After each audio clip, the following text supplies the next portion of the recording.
Good. I guess, Coach, to start with, new roster, your thoughts, just sort of what are maybe 3 or 4 things you think you guys are going to be best at, are going to be strengths of the team this year?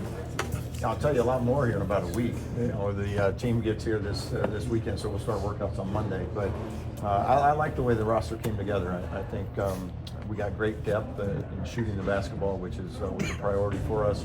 I think we, for the most part, got good positional size at a lot of the spots. The center were a little smaller, but every other spot, I think we got some great size there. And I think overall we got great depth. And I like the way I think the pieces will all kind of connect together. They can complement each other pretty well. So, like I said, we'll know a lot more here in the next couple of weeks, but excited to get them on campus. And you had to do something on Tucker. We saw him shoot with Basie a little bit. Like, what can he do, and when is he going to be full contact? For the most part, we're getting closer. We're waiting for that final clearance for the full contact, but he's able to do all the shooting, drill works, lifting, modified a little bit. But I think for by the time we get rolling here this next week, maybe within that first week, we should be fully cleared for full contact and be good to go there. Do you anticipate him Similar playing to in Puerto this Rico? last summer in terms of maybe not quite the same roster overhaul, but a lot of new faces. You knew you were going on a foreign tour last summer like you do this summer. How do you structure maybe what you try to accomplish week by week when you're thinking about player development, but you're also thinking about cohesiveness and chemistry, and you get the practices and the games to sort of build up to at the end of the summer? Yeah, the nicest part with taking a trip is we get those 10 extra practices, so we can spread it out, and we'll do maybe one a week where we can get some extra film study in, do some install, that type of stuff. That maybe takes a little bit more time that you don't have when you only have the 4 hours a week. So that's the way we'll try to utilize that the most. And then you get those game opportunities, but more importantly, just some time to spend together when you got a whole new group, just to kind of build that cohesiveness on and off the floor. I think it's a terrific time for us to go do that. Are you still looking to add to the roster, or what's your current thinking on the open spots? Yeah, we still have a couple open spots, so we're still actively recruiting to see if there's something that fits and makes sense, and we can kind of go a lot of different directions with that. As the roster stands today, we still have those 2 extra spots, so we'll see what that plays out like. But we are still actively recruiting. Darian, you had the experience of doing this before in West Virginia, building a team. So has that helped you this time around? And what did you learn? And what are some of the things that you were going to do and not do? Yeah, and then I had to do it my first year at Drake, a very similar deal as well, where you didn't have a lot of guys returning, so you're kind of putting a whole new roster together. One of the advantages of it is when everybody you're recruiting is bought into what kind of your vision and things, and you're not having to try to convince somebody that was returning of your vision. So that part, there's some benefit there. Obviously, the downside is every single guy on the roster is new, and the familiarity with the university, the town, everything is starting from scratch there. But I think the biggest thing is just getting them all together, getting them on the same page, and watching how that plays out in terms of roles and connectivity and things, because you don't have anything else to go off of other than maybe, especially within the portal, there wasn't long recruitments in a lot of cases with that stuff. So for us, it's about figuring things out as we go as well, and they're figuring one another out. They're figuring out their new coaches. Coaches are figuring out each other and the new players. So, but it's also a fun process too. It's fun to see where it starts in June and where it ends up by the end of in March. You inherited Kentucky and Marquette on the schedule. You've also added Louisville. What are your thoughts on the non-conference schedule, and what are you trying to achieve in the non-conference? Yeah, I think those are some great games for us. Terrific games regionally for sure. That's a lot of fun for both not only the teams but the fan bases, and so it should present some great challenges. You got a 20-game Big Ten schedule as well. So I think for us again, it's those 3 games on our trip are gonna be important too, because you just have to play, and you got to figure some things out. The good and the bad, and learning how to play with one another. So as we go through non-conference, we're going to figure some things out in a hurry with some of those games that we have on the schedule, and then try to get ourselves prepared for Big Ten play. It's important in events like this where you can get out and meet the fans, and the fans can meet you, and you'll get to know each other a little bit. Yeah, this is terrific, for myself and our staff, and we got almost everybody down here, because it seems like all we've been doing is just entertaining for recruiting and stuff. So it's nice to be able to get out and go meet some people, be able to kind of share just on a more personal level to meet as many fans and donors and things that we're excited to become a part of. So this is going to be a great event for us tonight in a lot of different ways to get out and meet so many people. What's the latest on Goody and Leo? What are you hearing? Yeah, they're still their waivers are still in process. My understanding is there's been, as you probably all know, that a ton of waivers have been filed. So I think there's a little bit of a backup there. So from a timing standpoint, we don't really have a lot of clarity on when those decisions will be made. Sooner the better, but that's really out of our control. What was the biggest challenge in terms of just putting the roster together? I think you had 10 commitments in 27 days, so things happen pretty fast, but kind of starting from a blank canvas, what was the biggest challenge? Yeah, I think the biggest challenge is we want to make sure that everybody we're bringing in is what we want, not only for this year, for long term in terms of establishing who we want to be, what we want that to look like, making sure they can complement each other, on the floor, off the floor, and then also you're putting the staff together simultaneously. So trying to balance both as you're going through it, but at the same time not take any shortcuts to make sure that hey, we're doing this right from day one, and if it takes a little longer, then it takes a little longer. But we try to do it, as quickly as we could, but also being very smart and calculating about it. As it relates to Luke and Anthony, obviously you don't have any control over the timing of it, but you have control over the timing of your own roster. How do you handle the Plan B scenario if they aren't given a waiver? What's kind of been your kind of approach to that whole situation, given there is some uncertainty about it? Yeah, and that's why we've kind of held back a couple scholarships here, if you will, trying to see where this process plays out for them, and then make decisions based off that. And like I said, hopefully we'll have a better idea on the timing of that stuff sooner than later to see where that all falls. You and your staff have been out recruiting, during the spring evaluation period. What are some of the things you're looking for when you're looking at a lot of these really talented high school guys you're looking at? Yeah, a lot of the same stuff we were just looking for in the portal. Now it's just with the high school players. So we want guys that are about the right things, good team guys. Got a good feel and IQ, some skill level that we look for. And then again, does it fit kind of how we want that roster to look like? But the feedback's been great. We feel like we're in a good place with some of the guys we're recruiting. We're very excited about that, and we'll continue to work very hard at putting an emphasis on the high school side of it. Did the guys you brought in, it seemed like a lot of them had a pedigree of winning, whether it was being on conference champions or conference players of the year, things like that. Did that play in to what you were looking for some of your players? It's certainly one of the factors, but it wasn't something that they had to have.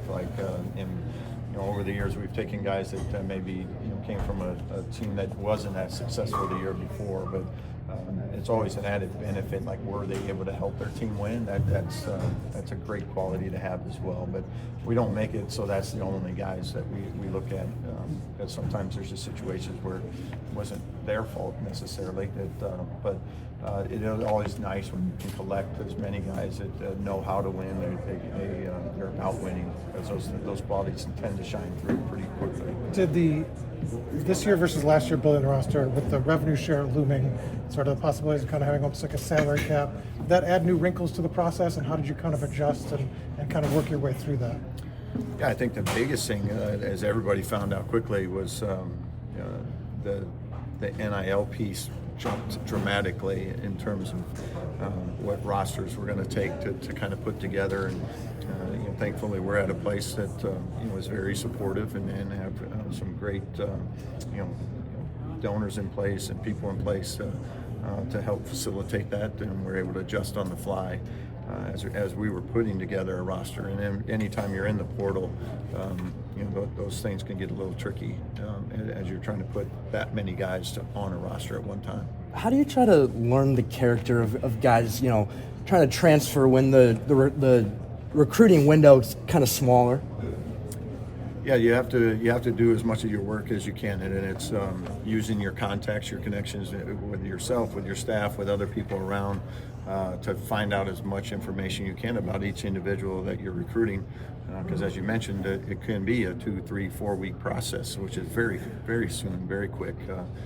But for the most part, as you're going through it, you have a pretty good idea as you've been out recruiting, watching these kids, come through the high school ranks, go through their college ranks. You have a pretty good idea already on most people, and there's always somebody that you can touch that has a really good feel for what the kid's about.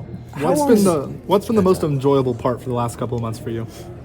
Yeah, I think it's been really fun to watch the staff come together, watch the team come together, and now getting closer to getting on the practice floor. That's what I'm really looking forward to. But as I said before, we just haven't had a ton of time to get out in the community, other than going to breakfast, lunch, and dinner with the recruits, and then you're entertaining, showing everyone around. So but watching that all come together now and getting that close to that finishing point where, okay, here's our team, here's our staff. Now let's go get to work on the basketball portion of it. Has there been a moment when you've sensed or felt the urgency from the fan base for this program to get back to where it used to be? I just think this fan base is very passionate about it. They care about it. They want to win. We want to win. So that's I think we're all in alignment there. That's a good thing. That I always tell people, you want a fan base that is very passionate about their team and that they care, and that's what we have, and we're excited to have them all be a part of that, and we have those same expectations. So we're going to do everything we can to try to live up to those. What were the key things you were looking for as you put together your assistant coaching staff?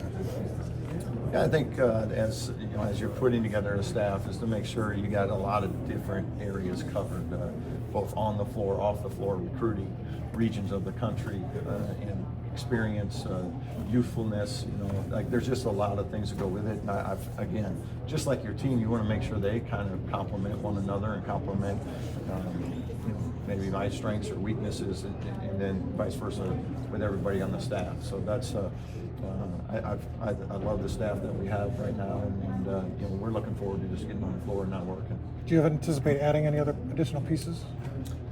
Staff-wise? Yes. Yeah, there's potential for maybe one more staff member, and then as we mentioned with the players, another potential there for a couple openings there as well. How pleased are you right now with the mix of the sheer amount of shooters you have versus bigs versus rim protection, defense? What's your comfort zone on that right now? Yeah, it's pretty good. I don't anticipate us having great rim protection. Like I said, we're a little undersized at the 5 spot, so but there's a lot of different ways. Rim protection isn't always block shots. There's a lot of ways to protect the rim. So, I think overall, on paper, I like the balance we have. I think there's a lot of things that we can play to and try to have as strengths. Again, that comes down to, okay, we got to take it from paper to the floor, and that's that process that starts here this next week. All right. Last question here. What prevents you from being a little stronger at the 5 than you currently are? Actually, I feel really good about the 5. I like the guys we have. I think they fit how we want to play offensively, especially. I think they have the ability to really have the ball in their hands and be facilitators and playmakers. I think we have good depth there. So, I like what those guys are going to bring. And there'll be nights that they'll be undersized on the defensive end, but there's a lot of ways to offset that. Size doesn't always determine how effective you can be as a defender or offensive player. So the right mindset goes a long ways, and I think our guys will bring that mindset. Thanks, Coach. Thank you. Where am I looking here? What's going on? How you doing, Curt? Good? Wow, it's been a long time, huh? How'd you feel about the spring transfer haul? Signed 3 players, and feel like you need filled the holes. I'd like to have signed a few more, but when we hired Darian and he lost his whole roster, money got a little tight because he had to put a team together, and I felt the pinch. How's it having a community event like this to get away from Bloomington for a change, maybe? This is a fun event. Great people. Had a lot of fun last year. It's sold out, 850 people. And it's a beautiful venue. Great part of the state. And really looking forward to it. What have you learned or sensed from Darian since he's been around at IU? Well, you know, I mean, we don't spend a ton of time together, but we have been to 3 or 4 functions together, and you know, he's a man of action. He doesn't say a lot, and he's got a plan. He'll get it done. He's going to do real well here, and you know, I think just give him time. You know, this stuff takes time sometimes, and you're going to see results. Curt, you were in his position last year, but now you're coming back after an extremely successful season. What is it like coming into this season, coming off of the success you guys had last year? To me, it's the same as any season. You guys start over every year. It doesn't matter, especially nowadays with the transfer portal, because you got so many new guys. You're rebuilding the house, so to speak, and starting with the foundation. You know, the winter strength and conditioning program, setting standards, expectations, accountability, how you do things, you know, developing a collective mindset, a culture, a team identity. So, you know, it's all about controlling the controllables and maximizing your opportunities and improving as much daily as you can. During the week, getting ready for a game, it's stacking meetings, stacking practices, being totally prepared so you can play your best, individually and collectively. And the most important game is the upcoming game. So my point is, you got to take it one day at a time, one play at a time. It's the only way to do it, and everybody starts the season 0-0. Now, if you want to get all into the noise and the clutter and the BS and social media stuff, you know, you can, but it's not going to affect you positively, that's for sure. So, you know, it's hard to turn it off completely. Sometimes you want a sense for what's going on out there. But I think the guys that are able to turn it off for a significant amount of time are putting their best foot forward and putting themselves in position to stay focused on what's important in their development. And when you get a bunch of guys thinking that way, then the team benefits as well. There's a lot of discussion right now nationally about the structure of the playoff, the format of the playoff. A lot of noise, I think, coming particularly from down south. Do you have is there kind of any proposal out there that you look at and say, I think that might work better than anything else from a format perspective? You know, I'm not paid to do that. You know, I'm paid to win football games, graduate students, provide a good experience. And, you know, we got to do our part to be a part of the college football playoff next year. And, you know, we did it last year and didn't like the way we finished. You know, I've been a part of all the different formats, being in D2 and FCS. And at the end of the day, there's one team standing. So whether you start with 64 or 8, there's going to be one team standing at the end, right? And no matter what the number is, somebody's going to feel bad that they got left out. It's just the way it works. You know, you can't make everybody happy. So, you know, we'll see what happens. We know what it is this year. That straight seating, I think is a good thing. It'd been nice to have had that last year. Had a home game, 12.5-point favorite. But, you know, we were still in control of our own destiny and didn't get the job done. So, no, you know, if you pin me down, I probably have an opinion, but it's not worth stating. Curt, one thing that you talk about controlling the controllables, one thing beyond your control has been the rev share part of this. The House settlement is not settled yet. What's your view on that, your level of frustration, and how much has it affected some off-season recruiting, not having the answer when you expect it to happen? That part of it hasn't affected anything, and I'm confident it'll get passed. That there's a plan in place, and it'll be green lighted. The NIL piece will be interesting to see how that plays out, the clearinghouse, because obviously there was a lot of front loading of NIL deals, people trying to make you know, big transactions before the rev share did pass, because the NIL Go would have gone into effect immediately. That created a little bit of a different world, and some anxiety, a little more anxiety than normal. But I think we've got look, we need regulation. We just need, We need regulation. We need rules so that we all can plan and do what we're hired to do. Because right now, there's just a lot of uncertainty. How many portal windows are there going to be? When are they going to be? You know, go on and on and on. So we got to get the industry fixed. The game is great.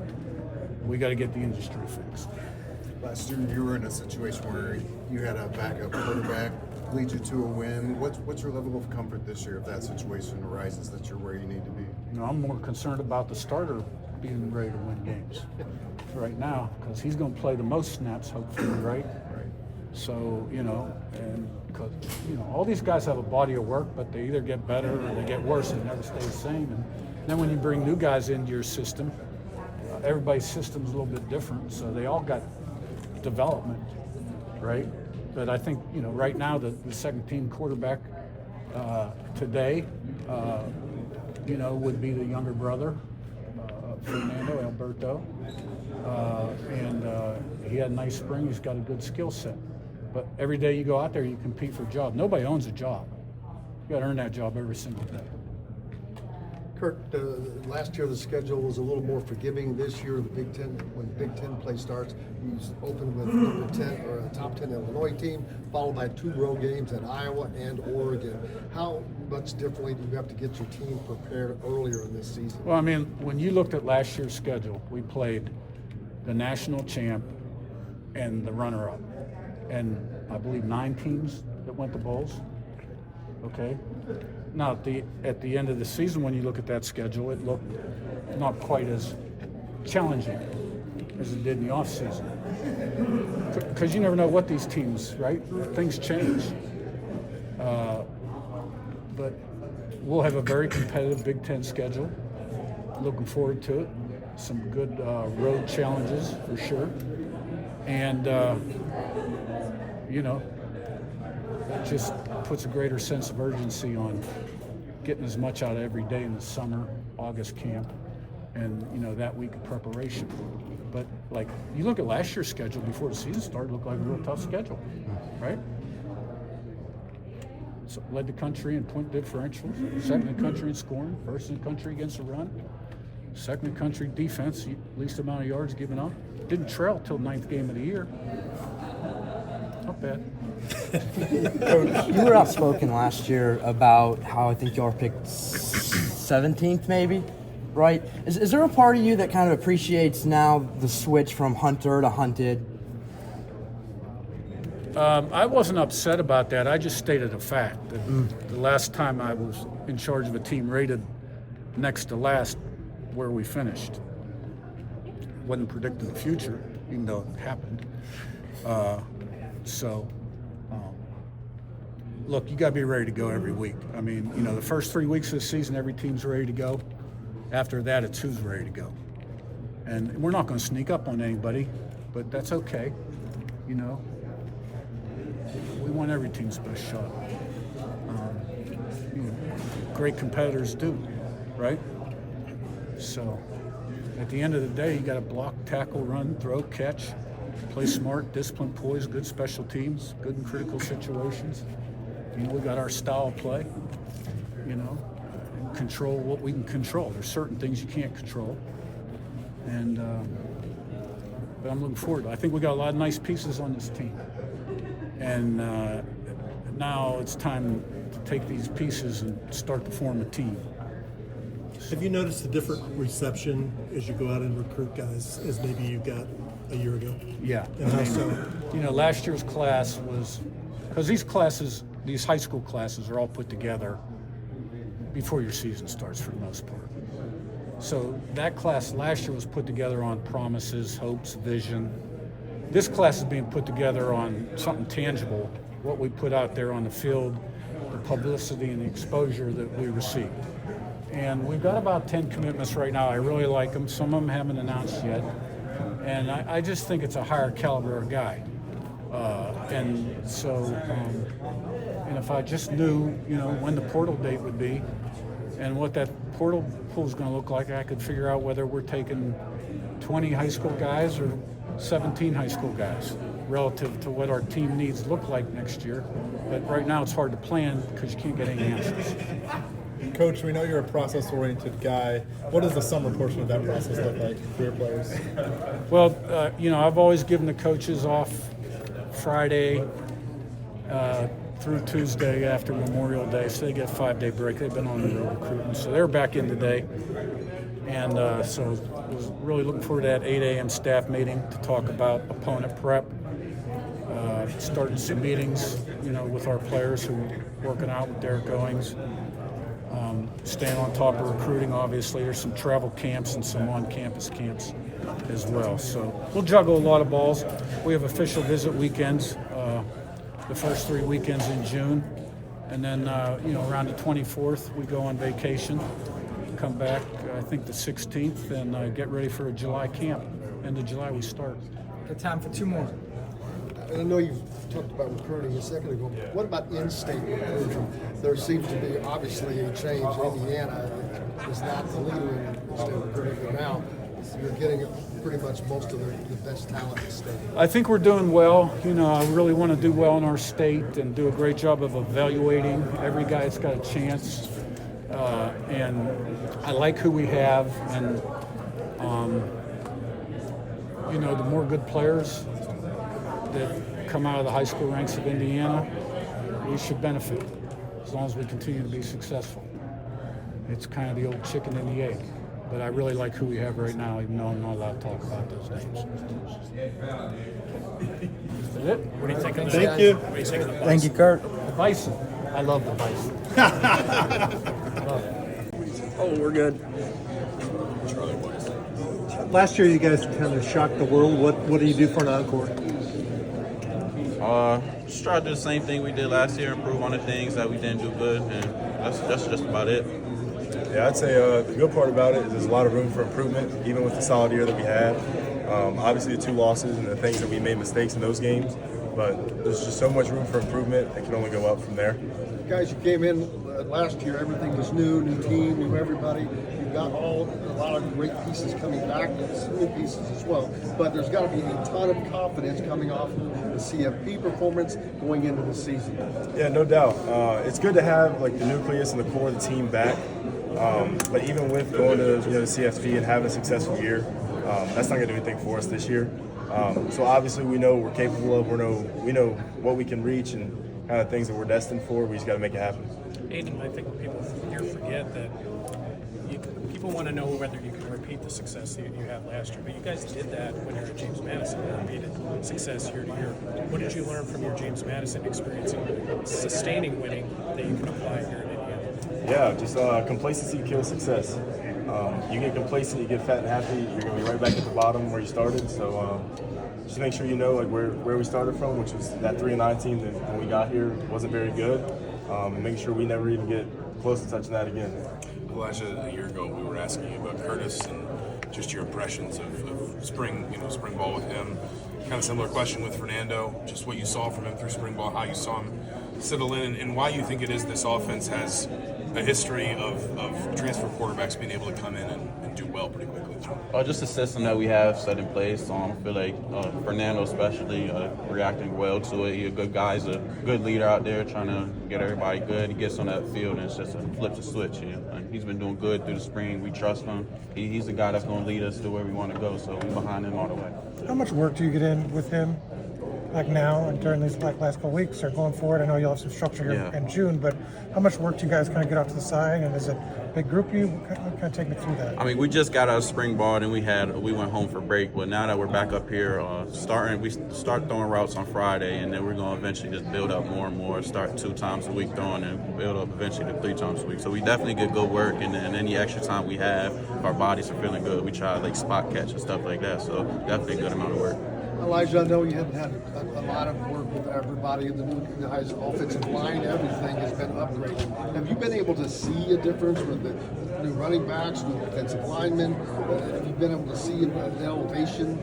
Yeah, a little bit. We have a lot of good good guys who hit the portal came here. Some that were here already.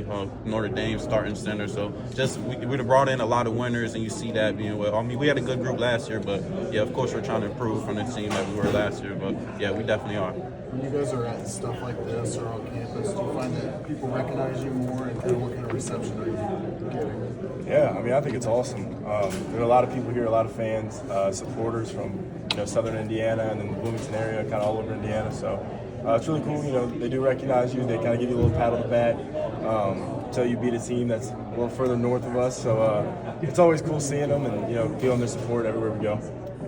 You guys were outside earlier talking to all the people that were waiting in line.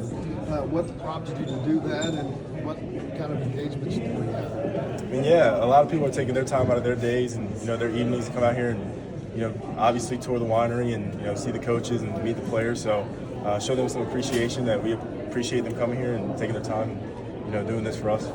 Yeah, without the fans and the support of everybody, we want to be able to do what we do. So we just want to come out here and show our appreciation for them.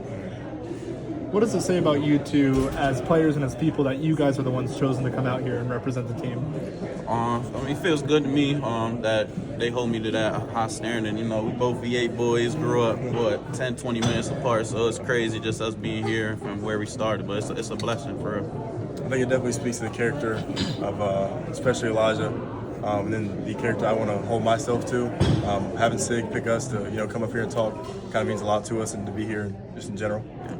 How much different is the vibe around you guys compared to last year coming in, new coach? People really don't know too much about it to where it is now. Yeah, I mean, it's buzzing a little bit. Indiana's an exciting place to be, an exciting place to play at right now. So everybody's really excited we're in the town. It's not so much of a, what are we going to do this year? Are we going to be good? That's the standard now, and everybody knows that. So there's a lot of excitement, especially within the team.